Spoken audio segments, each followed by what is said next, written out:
차원이라는 겁니다. 두 번째, 우리가 살펴볼 것은 욕심이 잉태하여 죄를 낳고 죄가 장사한 즉 사망을 낳는다. 야고보서 1장 15절에 그 성경 구절이 오늘 두 번째 소대지입니다. 욕심이 잉태하여 죄를 낳고 죄가 장사한 즉 사망을 낳는다. 절대적인 진리입니다. 우리 사람들의 자연적인 본능은 바로 두려움을 피하고 그리고 자기 욕심을 채우는 데 있어요. 이것이 우리 자연적인 본능이고 본능을 가진 인간들이 선택하는 두 가지 방법이에요. 그런데 이 자연적인 본능대로 사는 사람이 있는가 하면 은혜로 사는 사람이 있어요. 은혜로 산다면 우리가 늘 추구하고 있는 물질욕, 명예욕, 권세욕이 이 은혜에 의해서 우리가 얼마든지 욕심을 내려놓을 수 있다는 거예요. 욕심이 생기면 두 가지 문제가 발생하는 거죠. 첫째는 우리 안에 욕심이 생기면 분별력을 상실해요. 게하시가 이제 나아만을 쫓아가서 반드시 내가 여호와의 살아계신 주를 두고 맹세하노니 내가 반드시 취하리라. 그렇게 하고 나아만을 쫓아갑니다. 그리고 거짓으로 오히려 더 2달란트를 받고 옷 두 벌을 취하여 가지고 옵니다. 엘리사가 뭐라고 합니까? 내가 지금 어찌하여 은을 받으며 옷을 받으며 감람문이나 포도원이나 양이나 소나 남종이나 여종을 받을 때이냐? 라고 말합니다. 이 말은 무엇이냐면 네가 분별이 없다는 거예요. 지금이 어느 시기인가는 거예요. 이 말은 오늘도 정확히 우리에게 들려주신 하나님의 엄중하신 하나님의 경고입니다. 하나님의 종이 되리라고 한다면 하나님의 나라에 헌신된 자들은 장로나 권사도 마찬가지예요. 분명히 해야 됩니다. 지금이 어느 때냐? 지금이 어느 때냐는 거예요. 하나님의 말씀의 촛대가 지금 중국으로 옮겨가고 있습니다. 그 이전에는 하나님의 나라를 구했어요. 근데 지금 어떻습니까? 하나님의 은혜가 하나님의 축복이 마치 물질에 있는 것처럼 번영신학에 물들어서 물질의 축복을 받으면 다 하나님의 축복을 받은 걸로 생각해요. 자녀가 잘 되고 그리고 출세하고 명예를 얻으면 하나님께서 축복을 주신 것이고 그렇지 않으면 하나님의 은혜가 떠나갔다고 생각을 해요. 번영신학이 만몬신학이 우리의 상과 우리의 신앙과 그리고 편배하게 한국교회에 있어요. 이럴 때 어떤 상황이 옵니까? 하나님의 촛대가 하나님의 말씀의 촛대가 하나님의 은혜의 촛대가 성령의 촛대가 중국으로 온 거예요. 더 이상 부흥이 없습니다. 아무리 우리가 힘쓰고 했어도 전도가 되지 않아요. 촛대가 옮겨지기 때문에 가장 무서워하는 것이 바로 그래야 되는 거예요. 엘리사가 두려웠던 건 뭡니까? 지금이 어느 때냐? 거짓 선지자들, 거짓 교사들, 이단들, 번영신학에 타락한 사쿠 목사들이 판치는 이 시대에 너까지도 그렇다면 이 시대에 너까지도 그렇다면 하나님의 말씀의 촛대가 어디 있겠느냐는 거예요. 지금이 어느 때냐는 거예요. 오늘 현재를 보세요. 한국에 많은 걸 보세요. 사쿠 목사들이 날뛰고 있죠. 정치 목사들이 날뛰고 있어요. 양심을 팔고 그리고 또한 신앙을 팔아서 하는 사쿠 목사들도 있고 거짓과 이단들이 판치를 때 지금이 어느 때라는 거예요. 영적 분별력을 잃어버려요. 영적 분별력을 잃어버린 세대예요. 지금이 어느 때냐? 네가 지금 은혜를 받고 금을 받을 때냐? 옷을 받을 때고 포도원과 감람나무를 받을 때냐? 하나님의 나라의 촛대가 지금 중국으로 옮겨가고 이 땅에 이제는 더 이상의 구원의 역사가 없고 이 땅에 더 이상 하나님의 말씀의 역사가 없는데 네가 지금 온갖 금을 받을 때냐? 하나님의 엄중하신 말씀이 선포되는 것을 들어야 됩니다. 제발 좀 분별하셔야 됩니다.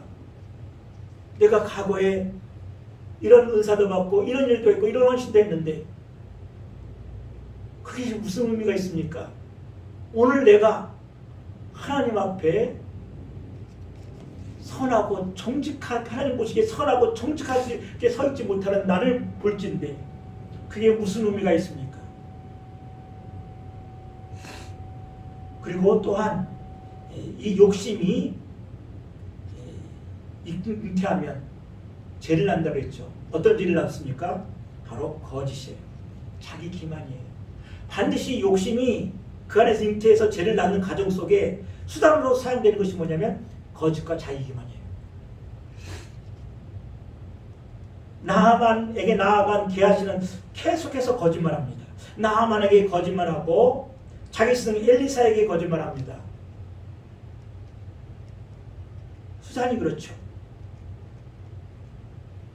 사탄은 거짓의 예배예요. 그래서 그가 하는 모든 수단은 거짓이에요. 아나니아와 삽비라를 보세요. 아나니아 삽비라가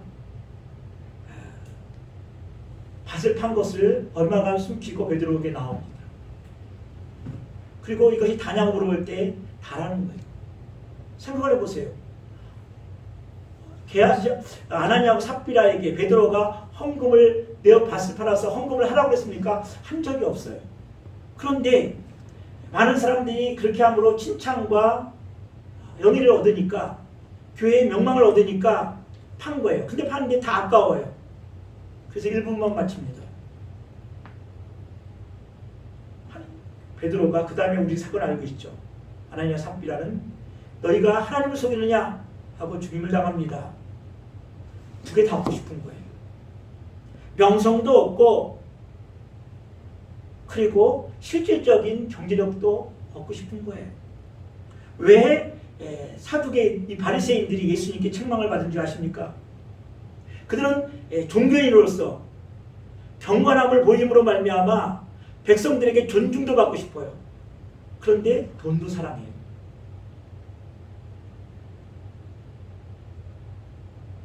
누가복음 제가 읽어드릴 테니까 들으세요. 누가복음 16장 13절에 보면 집 하인이 두 주인을 섬길 수 없나니 혹 이를 미워하고 저를 사랑하거나 혹 이를 중히 여기고 저를 경히 여길 것임이니라.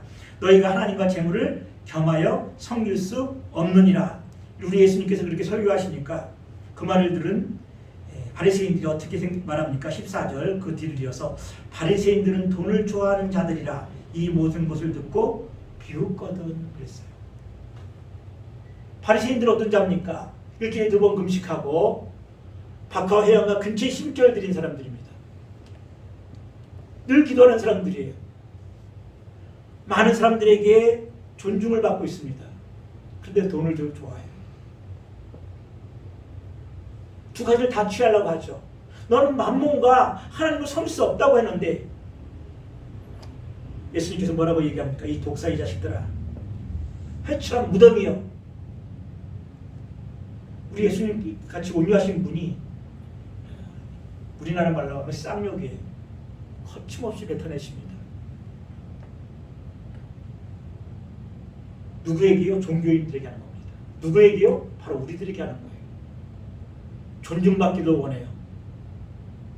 많은 사람들에게 경건하다, 존중받고 인정받기를 원해요.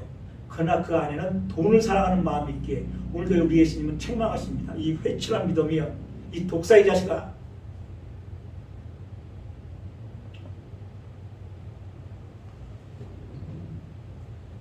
아합과 우리는 이미 배웠죠. 나봇의 포도원. 도대체 아합이 나봇의 포도를 가지고 나물밭을 만든대요. 왕이 그게 무슨 짓입니까? 단지 욕심이에요.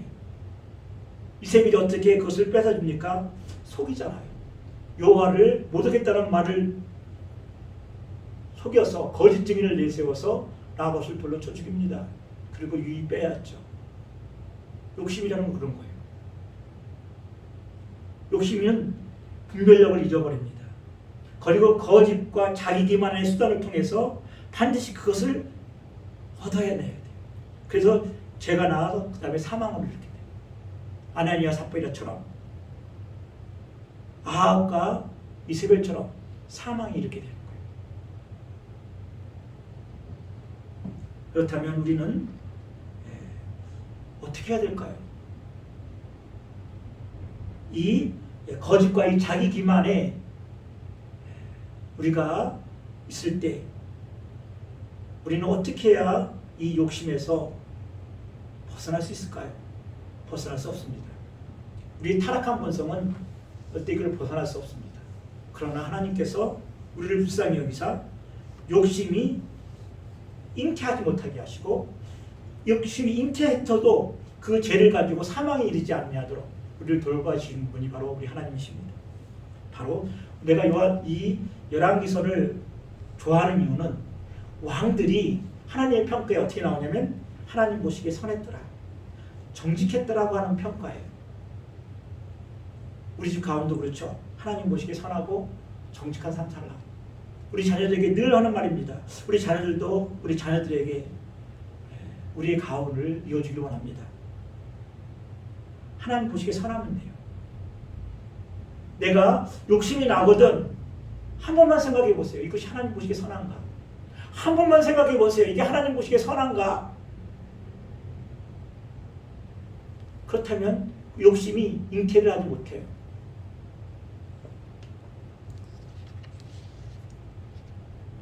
그리고 하나님을 정직해야 됩니다. 정직하면 죽진 않아요. 아나니아가 삽비라에게 얘기합니다. 베드로가 얘기하죠. 엘리사가 게하시게 물었느니라 네가 어디 갔다 왔느냐. 베드로가 말합니다. 이것이 전부냐? 아닙니다. 내가 잘못했습니다.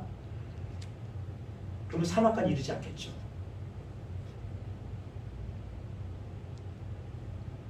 표면적으로 거짓의 수단을 통해서 이 욕심이 죄를 낳고 제가 사망을 낳는다 하면 또 내면적으로 그럴 수 있어요.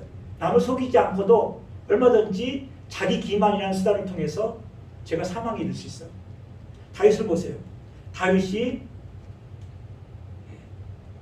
옥상에 올라가서 보니까 아름다운 여인이 목욕하고 있어요. 그때 하나님께 물어봤으면 돼요. 하나님, 내가 저 여인을 보고 혹심을 품고 저 여인을 데리러 와서 동거하는 것이 하나님 보시기에 악하다라고 생각했으면 거기에서 끝쳤을 거예요. 목욕하는 여인을 안 볼 수 없어요. 올라갔는데 죄를 잉태할 수 있는 조건과 상황이 됐을 때도 하나님 앞에 한 번만 물어보면 돼요. 하나님, 이것이 선합니까? 분별을 잃어버리죠. 욕심이 생기면 그 여인을 데리고 옵니다. 그리고 우리가 그 사건을 너무 잘 알죠. 임신했더니 이 우리아의 아내가 임신했더니 이 죄를 감추기 위해서 우리아를 불러드립니다. 거짓이 이제 계속해서 거짓이 나와요. 반드시 이것을 거치게 돼 있어요. 그리고 이것이 통하지 않으니까 유압 장군을 통해서 거짓 작들을 통해서 맨 앞에 들어가게 해서 죽입니다. 아무도 몰라요. 많은 신학자들이 얘기합니다. 나단이 이 다윗에게 나오기까지 1년 정도 걸렸다고 합니다. 그럼 1년 동안 다윗은 어떤 사람입니까? 내가 악인의 장막에 사는 것보다 내가 여호와의 문지기로 사는 것이 낫다고 고백한 사람입니다. 그 정도로 하나님 나라의 성전을 사모하는 사람이에요. 그럼 성전에 들어갈 때 그의 마음이 온전했을까요? 그럼 뭐가 필요했죠? 자기 기만이 필요한 거예요. 나를 속이는 거예요. 이게 더 무서워요. 그리고 자기 기만은 반드시 합리화로 가야 돼요. 왜냐하면 이 자기 안에 끄트는 양심이라는 거, 성령의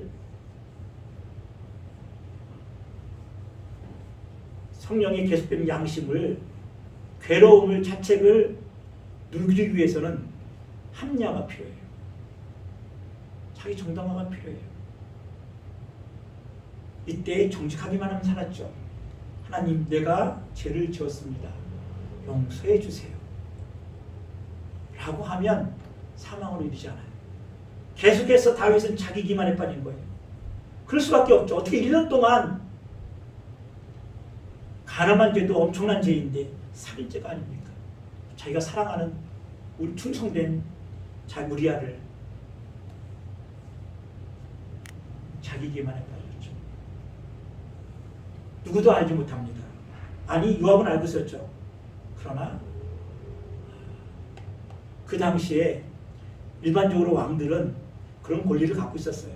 신하의 아내를 취한들 도덕적으로 약간의 비판이 있었지 몰라도 그것이 왕을 대적하는 이유가 될 수 없었어요. 자기도 그렇게 생각했겠죠. 나는 왕이야. 계속해서 자기 합리화에 빠지고 자기 정당화에 빠졌겠죠. 자기 안에 또 오르는 성령의 감동을 계속해서 억누르고 있었겠죠. 얼마나 괴로웠겠습니까?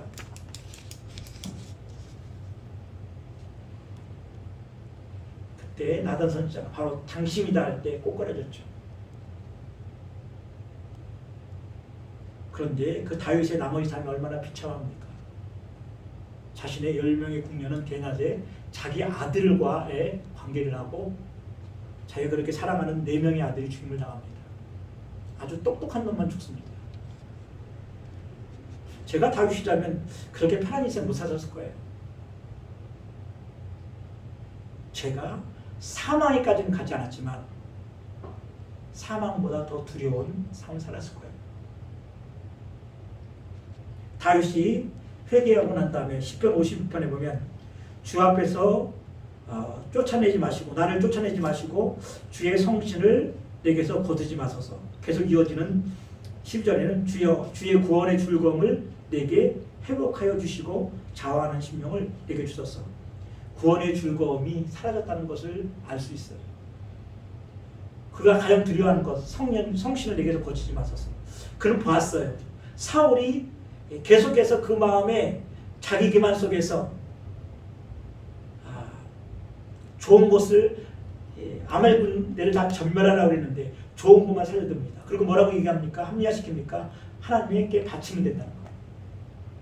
하나님께 바친다는 거예요. 얼마나 좋은 자기 합리하고 정대합니까? 그럴듯하지 않아요? 그러니까 버림을 받을 때 성신이 떠나고 나니까 악신이 임하는 걸 보고 그의 비참한 말을 봤어요. 다윗도 그걸 알고 있기에 뭐라고 기도합니까? 주 앞에서 나를 쫓아내지 마시고 주의 성신을 내게 거두지 마소서. 구원의 즐거움을 내게 회복하소서. 자기 기만 속에 빠졌을 때의 그 고통이 구원의 즐거움을 잃어버렸다는 거예요. 지금도 마찬가지예요. 계속해서 우리 하나님께서는 성령으로 우리에게 감동을 주시는데 자기 기만과 함석 속에 계속해서 그 욕심을 소비하고 있다면 성령의 감동이 떠납니다. 뭐 구원이 취소됐다 그런 차원이 아니고 성령의 감동이 떠나면 이제 죄가 죄 있지 않아요. 그런 사람들 너무 많이 봅니다. 너무 많이 봐요. 목사한 사람이 장로나 권사람 사람이 뻔뻔하게 거짓말하고 물질에 욕심을 부리고 성령의 감동이 떠난지도 모르고 거짓말할 수 있어요. 욕심 부릴 수 있어요. 그러나 내 안에 있는 성령의 감동을 어떻게 하란 말입니까?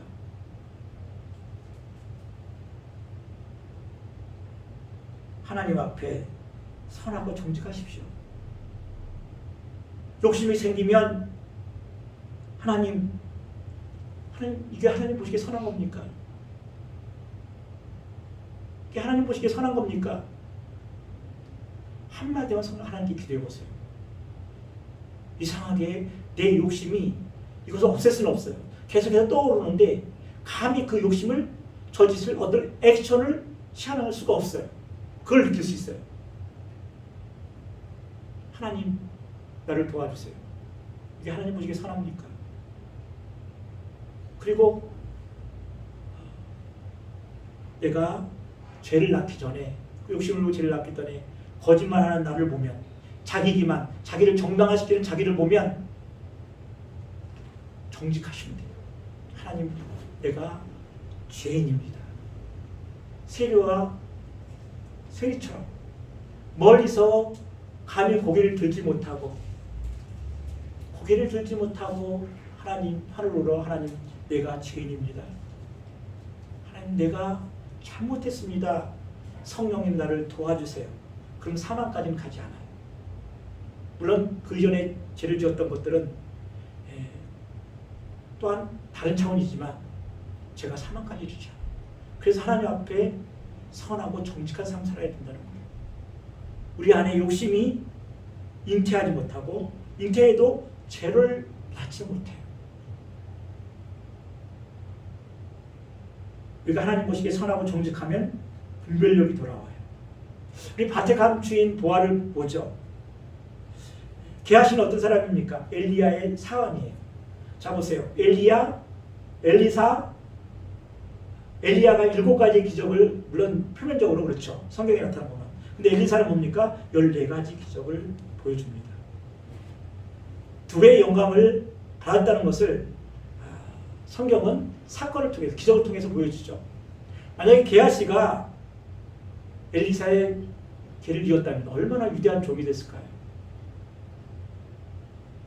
그런데 게하시는 돈도 사랑하고 하나님의 명성도 하나님께서 얻은 영적인 것도 두 주인을 섬길 수 없다고 했죠. 게하시는 밭에 감추인 보화를 보지 못한 거예요. 밭에 감추어져 있어요. 그 보화는 어떤 겁니까? 하나님 나라예요. 그 보화를 감추지 못하고 밭만 평가한 거예요. 참으로 성경에서 가장 안타까운 두 사람, 가룟 유다와 게하시예요. 예수님의 12제자 한 명이 되었다는 놀라운 선택. 게하시도 어떻게 마찬가지죠. 어떻게 엘리사의 수석 사안이 됐는데 이것을 이렇게 허무하게 버릴 수 있냐는 거예요. 그 목걸이라는 책이 있습니다. 목바상에 이 맏들들한 여인하고 갈리의 아내인데 파티에 갈 때 그가 필요한 것이 새로운 옷도 그렇지만 장식품이었어요. 그래서 목걸이를 그분에게 불립니다. 그리고 그 좀 자신의 마음에 들게 그 파티를 끝내고 난 다음에 보니까 빌렸던 목걸이가 없어진 거예요. 그래서 그 목걸이에 비슷한 것들을 3만 5천 프랑을 빌려가지고 그것을 돌려보냅니다. 그것 때문에 10년 동안 계속 고생을 하죠. 그것을 갚느라고. 그런데 10년의 어느 날 이 목걸이를 빌려준 여인을 만납니다. 대반전이 일어나죠. 뭐라고 얘기합니까? 그 목걸이는 500프랑도 안 되는 가짜야. 가짜야. 하나님 나라의 그 보화. 우리가 하나님의 백성이라면, 부르심을 받은 백성이라면 밭에 감추인 보화를 봐야죠. 그런다고 사도 바울 고백한 것처럼 우리가 영적인 것을 신령한 것을 뿌렸은즉 너희 육신의 것을 거두는 것을 과하다 하겠느냐? 맞아요. 우리에게 하나님께서 허락하신 것을 누리면 돼요. 경건한 척할 필요 없어요. 하나님께서 우리에게 허락하신 것들, 우리 성도들이 잘 되고 우리 자녀들이 잘 돼서, 근데 내가 오늘도 하나님께 이 영적인 하나님의 말씀을 받고 또한 이 예배 시간에서 하나님의 은혜를 받고 내가 하나님 나라의 백성이 되었기 때문에 은혜 때문에 감사해서 드리는 거라면 받아야죠. 우리가 신령한 것을 뿌렸은즉 육신의 것을 거두는 것이 과하다 하겠느냐? 그렇지 않다는 거예요. 하나님께서 우리에게 주시는 것은 누리면 돼요. 하나님께서 우리에게 주신 것은 감사하면 돼요. 그런데 우리에게 허락하지 않는 것,